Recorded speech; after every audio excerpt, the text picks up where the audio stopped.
Hello everyone, myself Dr. Prateek. So we will discuss about hearing aids. So let's start with the cochlear implant, which is very common, very attractive topic. So what happens in the cochlear implant? See, look at the picture.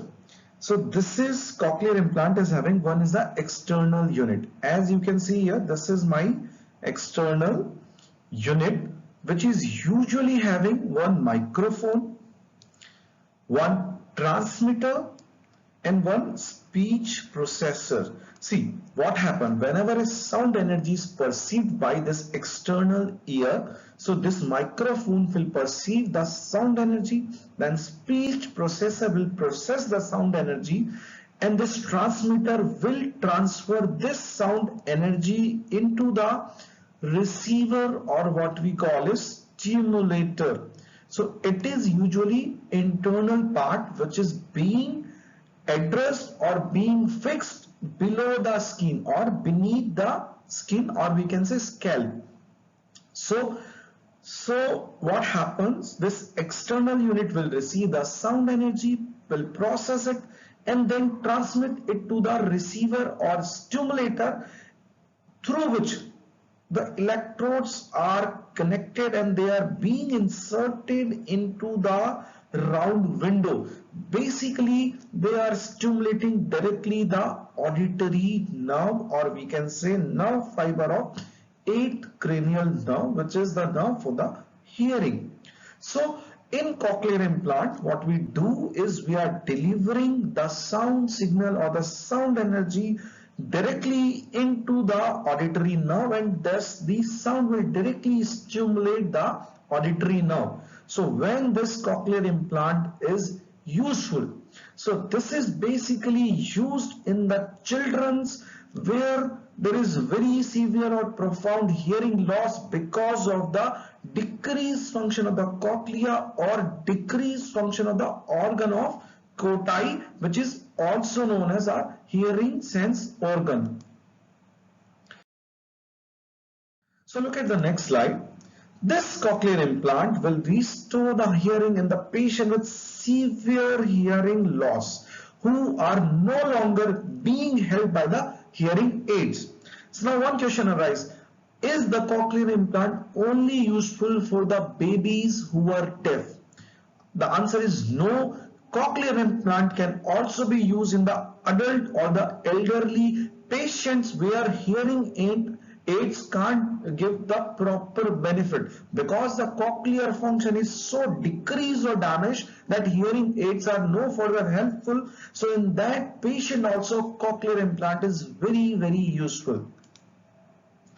So what is the difference between cochlear implant and hearing aid? Basically hearing aid, they perceive the sound then amplify it, and this amplified sound energy will get transmitted to the organ of Kotai, or we can say inner ear. Whereas in cochlear implant, this will bypass this system, will directly stimulate to the auditory nerve.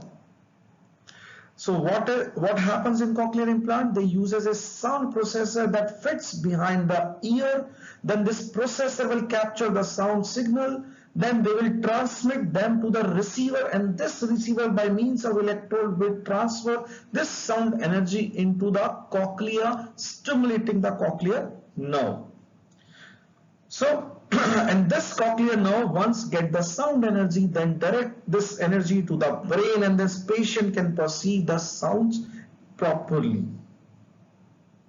But it is not as good as the normal hearing, but still the patient who can't hear properly, or the deaf babies who are born with the diseased cochlear function, these are proven very useful. Now after 2 to 4 weeks implant will get activated. So it is not like once you did with the surgery, you just implanted the cochlear implant and then patient will start hearing. No, after 2 to 4 weeks, that is in a time gap of 1 month, once this wound site is being healed, the hematoma will get absorbed. So then after, the cochlear implant function will start. So it generally replaces organ of Kotai. So this we have already discussed.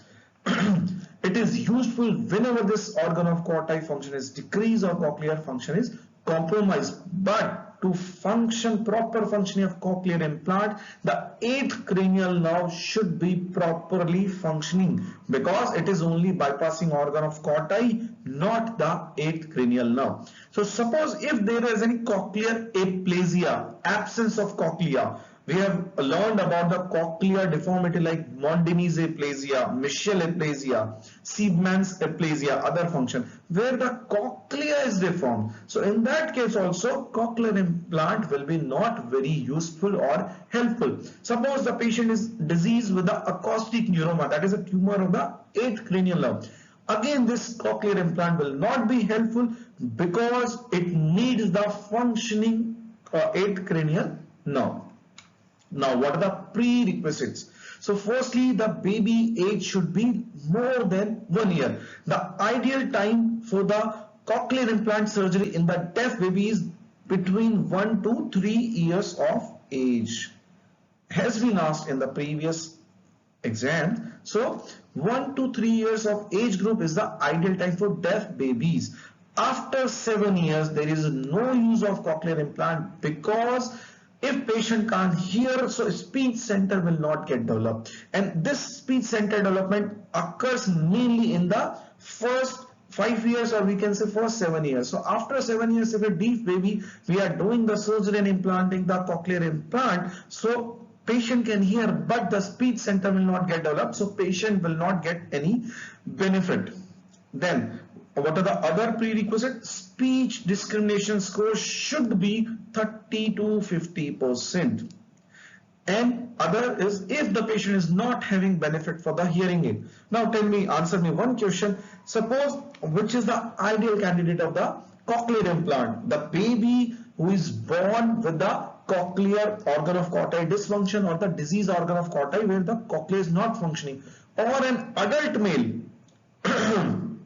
adult male who, because of the presbycusis or age-related decreased hearing, no longer getting benefit from the hearing aid. So who is more ideal candidate for the cochlear implant? The answer is adult male patient. The reason is because the adult male or female patient was already hearing in his younger age, so speech center and other sensors are properly developed. So if because of the presbycusis he can't hear properly, if we do a cochlear implant surgery, so he will get the maximum benefit as compared to a deaf or deaf newborn baby. This has been asked in the exam. And what are the other prerequisites? So no evidence of absent cochlea or absent cochlear nerve or the absent central auditory nerve. So there has to be cochlea should be there, the functioning cochlear nerve should be there. So these are some of the things which we need to take care while doing a cochlear implant surgery. And Dr. William House, he is considered as father of neuro-otology. And this scientist name, usually the AIMS person, they ask about all these scientists' names. Now let's talk about auditory brainstem implant. Auditory brainstem implant, again there is an external unit with the external processor using a microphone which is being worn on the ear with a speech processor, same like the cochlear implant.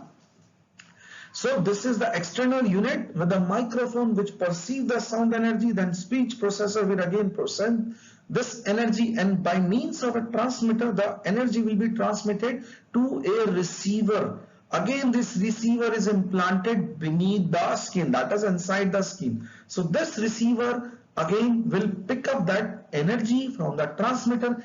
And what is the difference? Now this energy, or we can say electrodes in auditory brainstem implant, are placed directly at the level of the brainstem.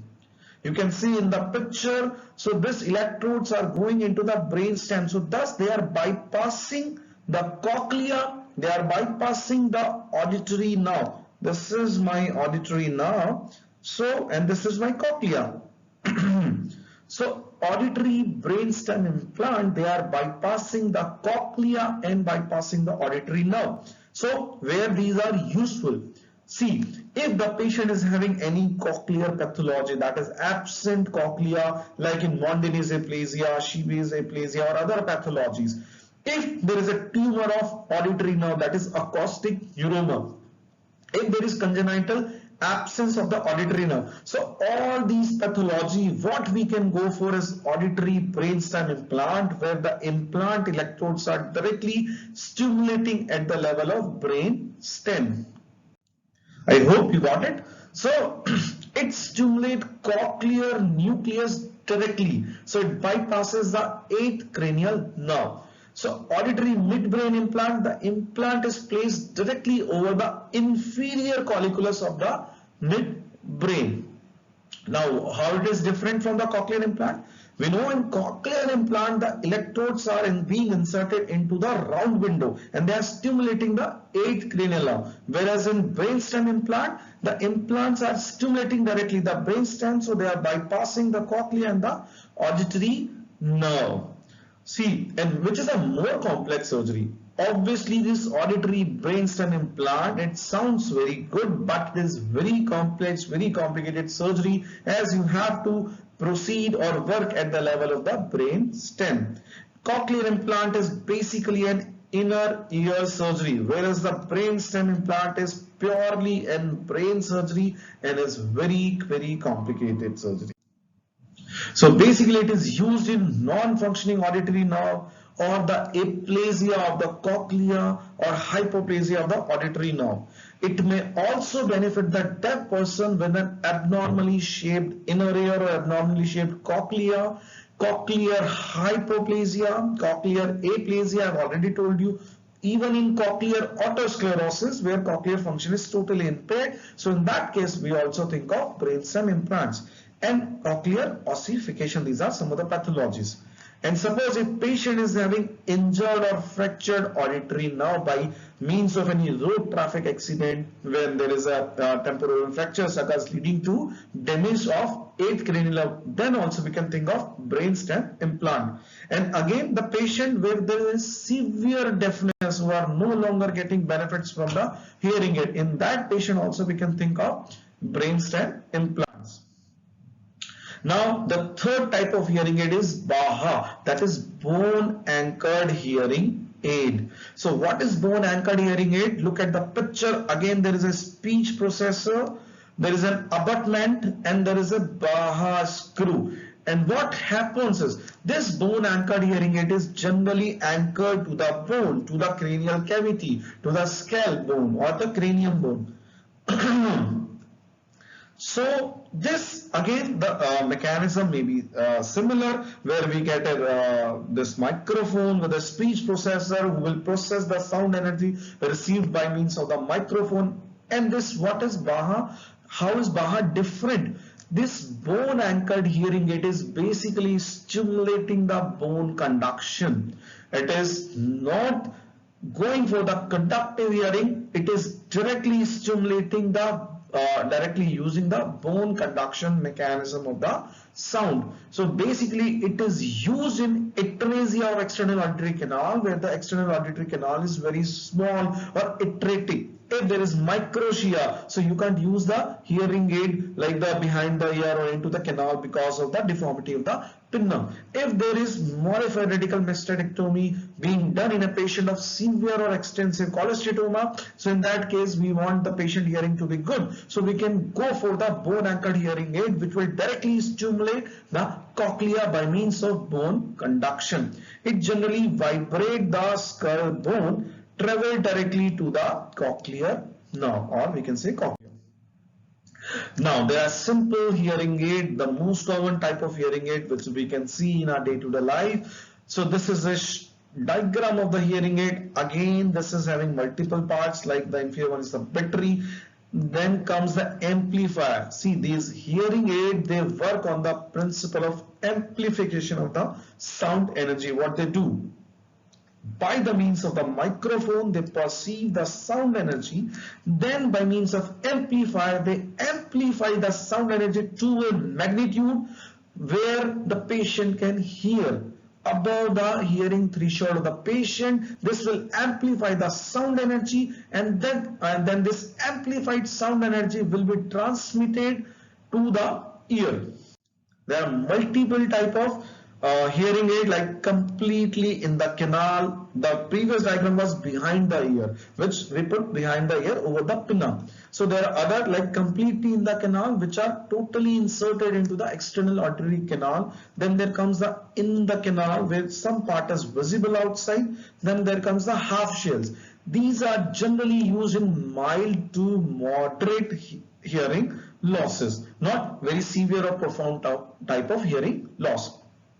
Then there comes the RIT or mini right, where the receiver is present in the ear. So it is also visibility, or cosmetically it is better because less part is visible. Then other types also, like open ear, behind the ear, which is most commonly being used. Then high power hearing aid. So they are doing more magnification, more amplification of the sound energy, providing the patient a better compliance or better hearing.